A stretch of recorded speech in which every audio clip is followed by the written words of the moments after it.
Teachers, what incident with a student made you retire on the spot? I was teaching history class when the room started spinning. I'd been stroke-free for 2 months, but I knew what was coming. I need to call 911, I slurred, reaching for my desk phone. Derek jumped up and yanked the cord from the wall. No phones during class. Your rule, remember? I only had 12 minutes left until permanent brain damage, or worse, death. My left arm was hanging at my side like a dead fish, swinging uselessly as I tried to move. Please, stoke. My mouth wouldn't work right. Sarah fake gasped. Oh no, his arm. She jumped up and let her own arm go completely limp, swinging it around like a rag doll. Look at me. I'm Mr. R exclamation mark. The class roared. Derek high-fived her. Yo, that's perfect. Everyone was performing now, trying to get the biggest laugh. Derek stood up, blocking the door with 2 other boys. Not because he thought I was faking, but because it got him more laughs. Nobody leaves during Mr. R's performance. Jake started slow clapping. Bravo! Bravo! Others joined in. The applause got louder. They were all looking at each other, feeding off the energy. Nobody wanted to be the lame one who ruined the fun. 9 minutes left. My vision in the left eye went completely dark. I tried to stand, but my left leg buckled, crashed into the desk. He's doing his own stunts, someone shouted. Tom Cruise could never! The laughter was deafening now. Each joke earned the joker more status, more attention. Gail, who always sat in the front, looked worried. Guys, half his face is drooping, but Derek immediately shot her down. Don't be such a mom, Gail. She shrunk back into her seat. Nobody else dared to show concern after that. I reached for my emergency contact card in my wallet, the one that listed my medical conditions. My good hand was shaking so badly I dropped it. Cards scattered everywhere. He's throwing his credit cards, Mike laughed. Making it rain. Someone snatched my medical alert card before I could grab it. Ooh, what's this? His Actors Guild membership? Vomit rose in my throat. I couldn't stop it. It sprayed across my desk, chunks of my lunch mixed with bile. The class shrieked and jumped back. Yo, he actually threw up! That's so extra. Tyler zoomed in with his phone. Wait till TikTok sees this. Mike pretended to gag. I'm gonna throw up too. Look, I'm catching his fake disease. More laughs. 6 minutes left. The room started spinning violently. Not regular dizziness like being trapped inside a tornado. I grabbed the edge of a student's desk to steady myself. Get off me! She shrieked, yanking her desk away. 5 minutes left. My tongue felt like it was swelling, filling my mouth. I tried to yell for help, but all that came out was a weird groan. Ah! The class exploded. Walker alert! Walking Dead Season 12! My good eye caught the fire alarm. Derek saw where I was looking. Bet he won't pull it, he announced loudly. Bet he's too scared to get in trouble. It was a challenge now, so I did what I had to do. I hit the floor, hard, and with everything in me, I started crawling. Each movement was agony. Zombie teacher! Kids started zombie walking around the room, dragging their legs, each person trying to make their impression funnier. Brains! Must teach history. The whole class was in on it now. My heart was hammering so hard I thought my chest would explode. 2 minutes left. Everything was going dark around the edges. Drool poured from the left side of my mouth in a steady stream. Sarah pretended to slip in it. Help! I'm drowning in teacher drool. Derek had to reclaim his throne as the funniest. He stepped on my good hand as I crawled. This has gone too far, Mr. R. Just admit you're pranking us. 1 minute left. With the last bit of strength, I grabbed Tyler's ankle and yanked. He fell backwards. Kids screamed with laughter. Zombie teacher got Tyler! He's infected now! I pulled myself over his legs, reached up. My finger found the fire alarm. Brrrr! The scream of the alarm cut through everything. Suddenly it wasn't funny anymore. Doors flew open. Mrs. Maybu from next door took one look and screamed, Stroke! He's having a stroke! Call 911 now! The laughter died instantly. Everyone's phones lowered. The fire chief later told us that if I hadn't pulled that alarm when I did, I would have been dead in under a minute. The clot in my brain was massive. Those 45 seconds were literally the difference between me typing this story and my wife planning my funeral. Derek and 6 others were banned from any public school in the district. The ones who blocked the door and took my phone faced criminal charges. But that wasn't enough for me. They practically tried to kill me for laughs, so I was ready to return the favor. The first thing I remember after pulling that fire alarm was beeping. Constant beeping from machines all around me. My eyes wouldn't open right, like someone had glued them shut. I forced the right one open and saw tubes coming out of everywhere. My arms looking like a science experiment with IVs and monitors attached. My wife was sitting in a plastic chair next to the bed, her face all red and puffy from crying. She grabbed my hand when she saw me looking at her and started crying harder. A nurse rushed in and checked all the machines while my wife kept saying the fire chief's exact words over and over, that I'd been 45 seconds from death when they got to me. 45 seconds. The nurse called for Dr. Leo Curry, who showed up within minutes carrying a tablet with my brain scans on it. He pointed at this huge white blob on the screen that looked like someone had spilled milk inside my head. That was the clot that almost killed me. He explained how the 12-minute window I'd been counting in my head was actually real, that I'd made it to the hospital with maybe 30 seconds to spare before permanent damage would have been total. The surgery had taken 6 hours to clear the blockage and repair the damage. That first night in the ICU was the worst. Every time I closed my eyes, I was back in that classroom. Sarah's arm swinging around like a dead fish while she laughed. Derek's foot pressing down on my hand while I tried to crawl. The way they all kept performing for each other while I was dying. The humiliation felt worse than the physical pain from the surgery. Worse than the headache that wouldn't stop. I kept seeing their faces, hearing their laughter, feeling that crushing weight of being entertainment while my brain was shutting down. Principal Ralph Doherty showed up on day 2, wearing his usual suit and fake concerned face. He sat in the visitor chair for maybe 2 minutes asking how I felt before launching into what he really came for. He kept using phrases like controlling the narrative and managing district exposure while barely looking at me. He wanted to know what I planned to tell the media, whether I'd hired a lawyer yet, how we could work together to minimize damage. He never once asked about my actual recovery or what those kids had done to me. Christopher Owens from the teachers union arrived right after Ralph off left, like they'd coordinated their visits. Christopher was different though, actually angry about what happened. He pulled out a notebook and told me to document everything I could remember, every single detail, but to stay completely silent publicly. Any Facebook post, any interview, any comment could give the kids' lawyers ammunition to paint me as vindictive or unstable. He said the union would back me, but I had to play this smart. On day 3, the hospital phone rang and it was Assistant DA Layla Henderson. She explained in this calm, professional voice how the juvenile justice process would work for Derek and the others. The door blocking and phone destruction were serious charges, she said, but juvenile court had major limits on consequences. She kept managing my expectations, warning me that these kids probably wouldn't see jail time even though they'd almost killed me. The parents had already hired expensive lawyers who were building a defense about misunderstanding the situation and teenage judgment errors. By the end of week 1, I was finally able to sit up and use my phone. That's when I found out someone had leaked the classroom security footage online. The video was everywhere, showing me crawling across the floor while kids mocked me, and Derek stepped on my hand. The comment section was split between people calling for the kids to be arrested and others saying I was exaggerating for attention, that it couldn't have been that serious if I survived. Reading those comments saying I was faking or overreacting made my chest tighten until I couldn't breathe. The room started spinning again, but different this time. Not from a stroke, but from pure panic. I pressed the call button over and over while gasping for air. The nurses found me hyperventilating, so bad they had to give me medication to calm down. The doctor on duty recommended immediate therapy to process what she called trauma response from the incident. That's how I ended up in my first session with Zora Hampton, the hospital therapist, still wearing a hospital gown with bandages on my head. I sat there for 10 minutes before finally admitting what I really felt. I wanted to hurt those kids the way they'd almost killed me. I wanted them to know what it felt like to be helpless while people laughed. Zora didn't judge or lecture me about forgiveness. She just asked me to explore what returning the favor actually meant to me, what I thought it would accomplish. The session ended with her scheduling me for twice-weekly appointments. 3 days later, my phone buzzed with an email from the district. The subject line just said disciplinary actions, confidential. I opened it and read the formal notice 3 times, each time hoping it would say more. Derek and 6 others were officially banned from all district schools, pending criminal proceedings. What makes me wonder is why Derek felt so comfortable destroying that phone cord. There's something about the classroom dynamic that gave him that kind of power. The way everyone immediately jumped in to mock Mr. They'd have to find private schools or move districts entirely. The email made it sound like some huge consequence, but I kept thinking about those 45 seconds, about how they'd laughed while my brain was dying. This barely scratched the surface of what they deserved. The next morning, Dr. Curry came into my room carrying a thick folder and pulled a chair close to my bed. He spread out charts showing my brain scans, pointing to the dark spots where the clot had done its damage, then laid out what my life would look like from now on. Blood pressure checks every 4 hours, medication at exact times down to the minute, no caffeine, no salt, strict sleep schedule, and absolutely no stress because any spike in my blood pressure could trigger another stroke that would probably kill me this time. He handed me a logbook where I'd have to record everything. My meals, my sleep, my mood, my blood pressure readings, like I was some kind of science experiment. The restrictions felt worse than the physical therapy, exercises he was prescribing. At least those would eventually end, but this monitoring would be forever. Christopher showed up in week 3 with his briefcase full of forms and sat at my bedside table helping me write out the formal incident report for the union. He knew exactly which words to use, making sure we documented how Derek yanked the phone cord from the wall, how 3 boys physically blocked the door, how they destroyed my only way to call for help while I was dying. He typed while I talked, stopping me whenever I got too emotional to rephrase things in legal language that would hold up in court. We spent 4 hours getting every detail right, Christopher asking questions about exact times, and who stood where and what each kid said, building the case piece by piece. That same week, I started writing my victim impact statement on the hospital laptop, and the first version was just pure rage pouring onto the screen. I wrote about wanting them to suffer, wanting them to know what it felt like to be helpless while people laughed at your death, wanting their futures destroyed the way they almost destroyed mine. I saved it, then deleted the whole thing and started over, trying to sound more controlled even though the anger kept bleeding through every sentence. I must have written 20 versions, each one trying to find the balance between showing the trauma they caused and not sounding so vengeful that a judge would dismiss me. Layla called again to explain the charges, and this time she had specifics about who faced what. Derek was looking at the most serious charges for blocking the door and destroying the phone. Tyler was next for filming instead of helping, and 2 others who helped block the door were also facing significant consequences. She said if I stayed composed and didn't do anything to compromise the case, she thought we could get meaningful probation terms and community service, maybe even some jail time for Derek since he was 17. But she kept warning me that any public statements or social media posts could give their lawyers ammunition to paint me as vindictive. I borrowed Christopher's laptop and started filing public records requests for the district's emergency response training logs and any previous incident reports about medical emergencies in classrooms. The forms were complicated, but I wanted to see if there was a pattern, if the district had been negligent in training staff and students about medical emergencies. Something about how quickly the administration moved to contain this felt wrong, like they dealt with covering things up before. A few days later, my phone buzzed with a message from a student I barely remembered, some quiet kid who sat in the back of my 3rd period class. She'd sent me screenshots from Derek's Instagram from weeks before my stroke, post where he was bragging about making teachers quit, about owning the classroom, about how nobody could control him. One post from 3 weeks before my stroke said he was going to make me crack next, that I was too soft and needed to learn my place. This wasn't just kids being cruel in the moment. This was planned intimidation that almost killed me. During my therapy session that week, Zora sat taking notes while I talked about my revenge fantasies, about dreams where I was crawling across that classroom floor again. But this time, I caught Derek and made him feel what I felt. She wrote constantly while I talked, her clinical observations filling pages about trauma responses and processing mechanisms. She never judged, but I could tell from her notes that I was more messed up than I'd admitted to anyone else. Week 5 arrived and Layla came to meet me in person at the hospital, sitting in the visitor's chair with a thick file of papers. She explained that all the parents had hired expensive lawyers, the kind who specialized in juvenile defense and getting charges reduced or dismissed. They were building a defense that their kids were just responding to unusual behavior, that they couldn't have known it was a medical emergency, that teenagers don't have the judgment to recognize stroke symptoms. She showed me their filing, claiming the kids were traumatized by witnessing the event and needed counseling, not punishment. Ralph showed up the next day with an HR representative, both of them wearing fake concerned faces while pushing papers at me. They wanted me to sign a non-disparagement agreement in exchange for full pay through the rest of the school year, making it clear this was their generous offer to help me recover. I read through the terms and saw it would prevent me from talking about the incident publicly, from filing any civil suits, from basically doing anything except disappearing quietly. I pushed the papers back unsigned, knowing that silence would help them way more than it would help me. Later that week, the HR department sent their official incident summary to my email, and reading it made my hands shake so bad I nearly dropped my phone. They called it classroom management challenges during a medical event, and described the students' behavior as inappropriate responses to an unexpected situation, without mentioning the blocked door, the destroyed phone, or that they almost killed me. The whole thing was sanitized to protect the district from liability, making it sound like some minor disruption instead of attempted murder by negligence. That night, at 2 a.m., I sat at my computer with all 7 kids' full names typed into a Facebook post, along with screenshots of the security footage showing them blocking the door and destroying my phone.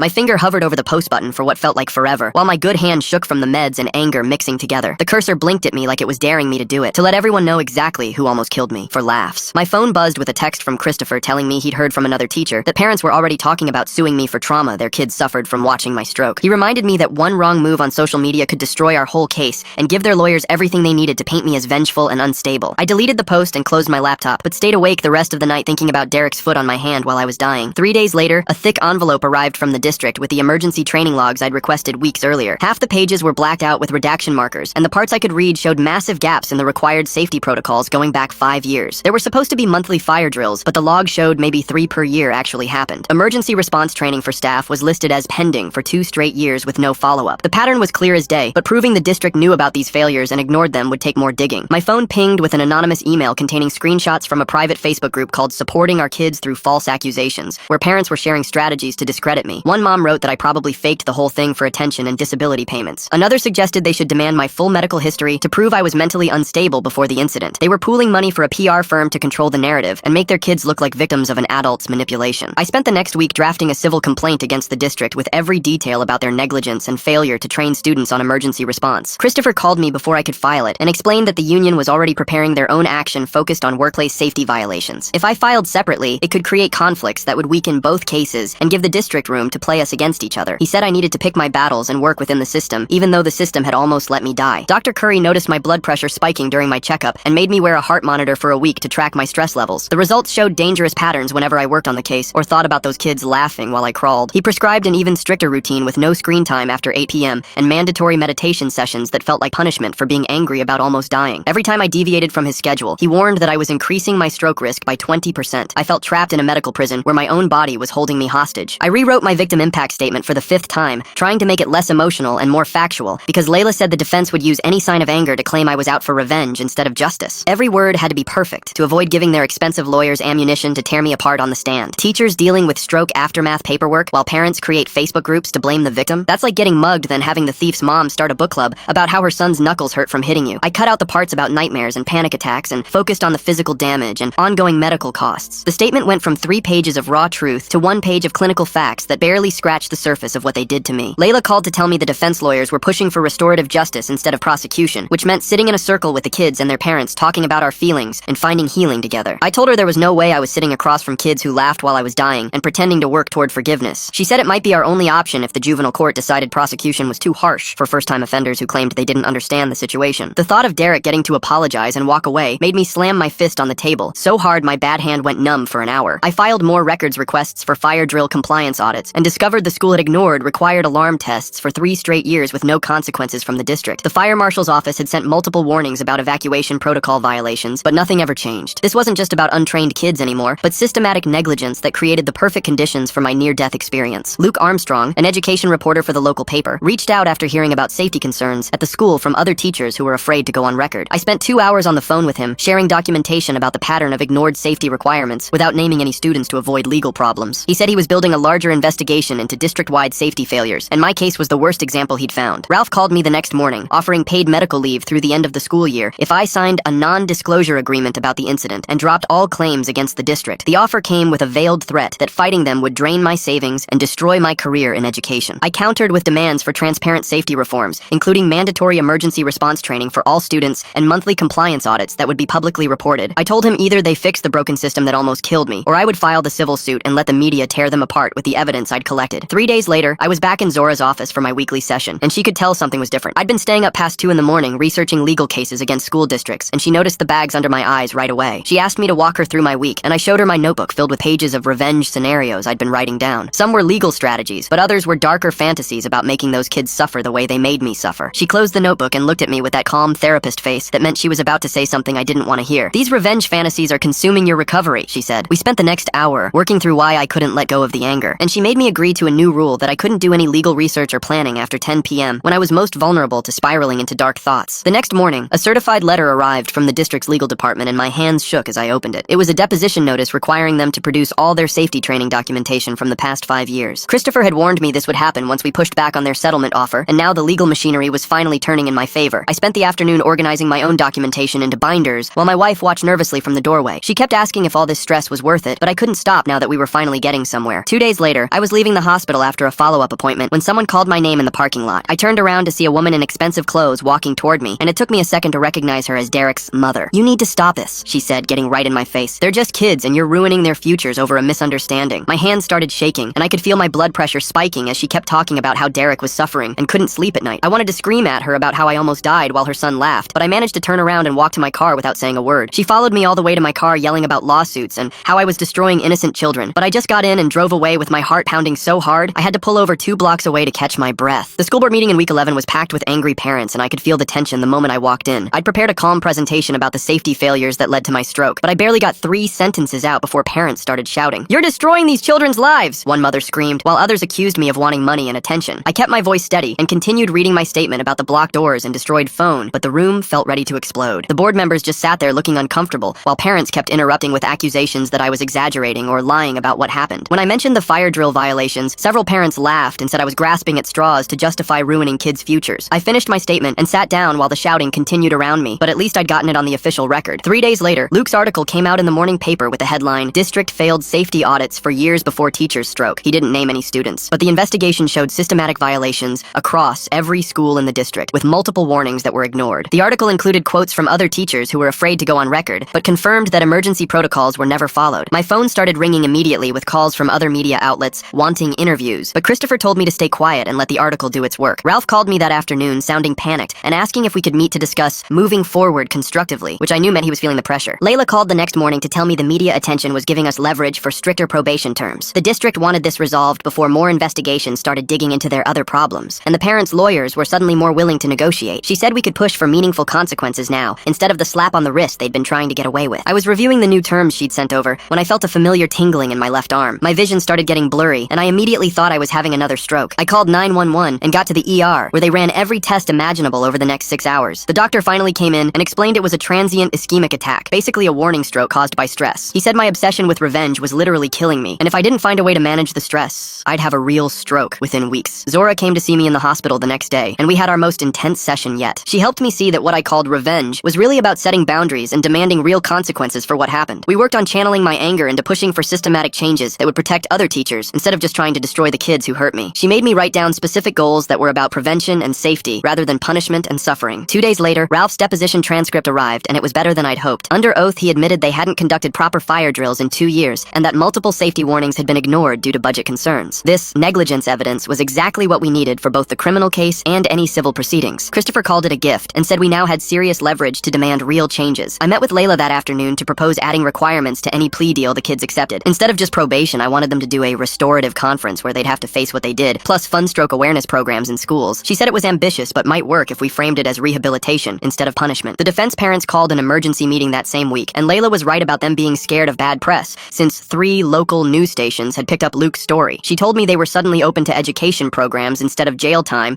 because having their kids in orange jumpsuits on the evening news would destroy their country club reputations. Christopher called me the next morning from his office and said the union would support my continued involvement as long as I followed every piece of legal advice and never mentioned any student names in public statements or interviews. He explained that the safety reforms I was pushing would help protect every teacher in the district, so they saw real value in keeping me engaged with the process. We spent the next 3 days at Layla's conference room drafting ground rules for the restorative justice sessions, and I made it clear there would be no fake apologies or empty words allowed. The rules stated that students had to make specific commitments to action, like community service hours and funding for safety programs, and I wouldn't sit there pretending to forgive what couldn't be forgiven. The way her body warned her with that mini stroke is incredible. How does stress actually trigger those physical reactions in the brain? The deposition revealing they ignored safety for 2 whole years makes me wonder what other documents might be hiding in those district files. During discovery prep a week later, Layla's assistant found something that made my blood boil when she pulled records showing Derek and 4 others had mocked a substitute teacher named Mrs. Vasquez, who had a panic attack in class 6 months before my stroke. The incident report showed she begged for her inhaler while they laughed and filmed her gasping for air, but the administration just gave them detention and never told parents what really happened. This pattern of cruelty that escalated to my near death was right there in black and white, proving the school enabled these kids by doing nothing meaningful the first time. I drove straight to Ralph's office without an appointment, and his secretary tried to stop me, but I walked right past her into his office where he was eating lunch at his desk. Implement real safety reforms right now, or I filed a civil suit publicly with every document showing you ignored Mrs. Vasquez's assault, I said while he choked on his sandwich. His face went white as he realized the media would destroy him if they found out about the pattern of ignored medical emergencies, and within an hour he was on the phone with the district lawyers asking how fast they could draft new policies. The district's emergency board meeting happened 2 days later, and they approved mandatory medical emergency training for all staff, plus monthly fire alarm compliance checks that would be publicly reported. It wasn't nearly enough, but at least future teachers would have some protection from what I went through. Week 16 finally arrived, and I walked into the first restorative conference feeling my hands shake as I saw Derek, Sarah, Mike, Tyler, and 3 others sitting with their parents around a big table. The facilitator explained the ground rules, but 20 minutes in, Mike made a joke about the whole thing being blown out of proportion, and I stood up so fast, my chair fell backward. A joke? I almost died while you laughed. I said before the facilitator reminded everyone about respecting the process. I sat back down and pulled out my typed statement, refusing to look at any of them while I read about the permanent damage to my left side and the daily medications I'd need forever. My voice stayed steady as I demanded specific amends, including 200 hours of community service in stroke units where they'd see real victims, funding for stroke awareness programs in every district school, and monthly progress reports to the court. Derek kept his eyes on the table the whole time, while his mother Nikki kept trying to interrupt with excuses about peer pressure and teenage brains not being fully developed. The facilitator had to stop her 4 times and remind her that victims speak without interruption during their designated time, and she could respond only during the family portion. Sarah's parents looked sick when I described crawling across the floor, while their daughter mocked my drool and her father actually wrote notes about the community service requirements without being asked. Tyler's mom started crying when I explained how his TikTok filming meant I couldn't even suffer in private, and she whispered something harsh to him that made him flinch. After 3 hours of back and forth with their lawyers trying to reduce the service hours and funding amounts, we finally reached an agreement that felt like something, even if it wasn't real justice. The students would accept 2 years of probation with weekly check-ins, complete 200 hours of community service specifically in medical facilities, and their families would fund stroke awareness programs in schools totaling $50,000 split between them. The judge would have to approve it, but Layla felt confident it would go through since the alternative was potential juvenile detention that nobody really wanted. I left that room exhausted, but knowing I'd forced them to face real consequences, even if Derek never once looked me in the eye or said a single word of apology. 2 days later, Layla sent me the final plea memo, and I read through every word 3 times, checking that nothing got watered down. The social media bans were ironclad. Any posts about me or the incident would violate their probation instantly. The supervised re-entry conditions meant they couldn't just walk back into school like nothing happened. They'd have weekly check-ins with administrators, and any disruption would trigger adult prosecution. I forwarded it to Christopher, who confirmed it was stronger than he expected. Then I waited for week 18 to arrive. The courthouse was packed when I walked in, parents filling every bench while the 7 students sat at the defense table, looking smaller than they ever did in my classroom. The judge read through each condition slowly, making sure everyone understood that this wasn't some slap on the wrist. Derek's face went pale when she explained that any violation would mean immediate transfer to adult court. No second chances, no excuses. His mom grabbed his arm when the judge asked if he understood, and he nodded without making a sound. Sarah kept looking at her phone until the bailiff took it away. Tyler's parents sat rigid while the judge detailed the community service requirements at stroke rehabilitation centers, where they'd see real victims struggling to walk and talk again. The whole hearing took 2 hours, and when it ended, not one of them looked relieved even though they avoided detention. 3 days after that, the civil mediation wrapped up with Ralph signing papers that made my hands shake with something between relief and exhaustion. The district agreed to implement mandatory monthly fire drills with public reporting, emergency medical training for all staff within 60 days, and clear protocols for medical emergencies posted in every classroom. The settlement money would fund stroke awareness programs across the district, but watching Ralph's face as he signed those liability admissions mattered more than any check. He knew this failure would follow the district forever. Week 19 arrived, and I drove to campus for my first half-day back, my left hand still weak on the steering wheel. Walking through those doors felt like entering a crime scene, but then I saw the new emergency protocols posted next to every fire alarm, bright red signs explaining exactly what to do if someone showed medical distress. The monthly fire drill happened right on schedule at 10:30, and watching everyone evacuate properly without jokes or resistance made my chest tight with something I couldn't name. The stroke awareness program launched the next Monday with an assembly I helped design, and seeing Tyler actually assembling emergency response kits instead of filming everything for social media felt like watching a different person. He kept his his head down, organizing supplies while stroke survivors explained their symptoms to students who actually took notes this time. Sarah distributed pamphlets about recognizing stroke signs without her usual eye-rolling performance, though she still wouldn't look at me directly. Mike helped set up the projection screen showing brain scans, the same kind Dr. Curry showed me in the hospital, and his hands shook slightly when the presenter explained how close I came to death. That Thursday, I sat across from Zora in her office while she reviewed her notes from our sessions. She pointed out that my revenge fantasies had shifted from wanting them hurt to wanting systemic change, though my sleep was still broken by dreams where I'm crawling across that classroom floor. Progress wasn't linear, she reminded me. Healing happened in waves, and setbacks were normal after trauma this severe. She prescribed a new medication to help with the nightmares and scheduled me for twice-weekly sessions to work through the anger that still burned in my chest. The second restorative conference happened 2 weeks later, and this time, Derek actually contributed something useful, suggesting ways to make the stroke awareness presentations more engaging for students. He still wouldn't apologize or admit real fault, but when the stroke survivor in a wheelchair